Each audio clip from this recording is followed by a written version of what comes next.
అయ్యప్ప స్వామి మోకాళ్లకు కట్టిన బంధనం ఏంటో తెలుసా? కాళ్లకు ధరించి ఆ పట్టి వెనుకున్న అసలు కదేంటి?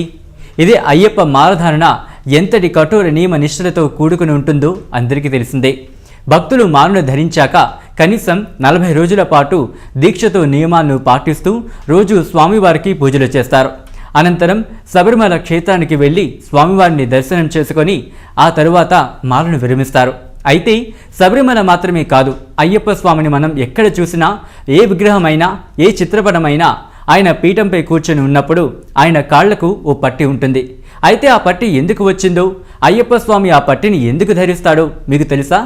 అదే ఇప్పుడు తెలుసుకుందాం. అయ్యప్ప స్వామికి మణికంఠుడనే ఇంకో పేరుందని అందరికీ తెలిసిందే.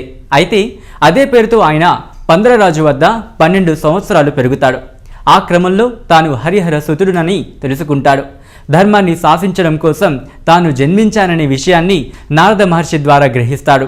అనంతరం మహిషిని అయ్యప్ప వధిస్తాడు. తరువాత శబరిమల ఆలయంలో జ్ఞానపీఠంపై స్వామి కూర్చుంటాడు.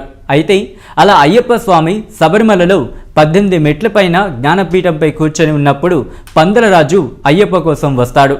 ఈ క్రమంలో పందలరాజు 18 మెట్లు ఎక్కి అయ్యప్పను చేరుకునే సమయంలో అయ్యప్ప లేచి నిలబడేందుకు యత్నిస్తాడు. అయితే అప్పుడు అయ్యప్ప పట్టుదప్పి పడిపోతాడు.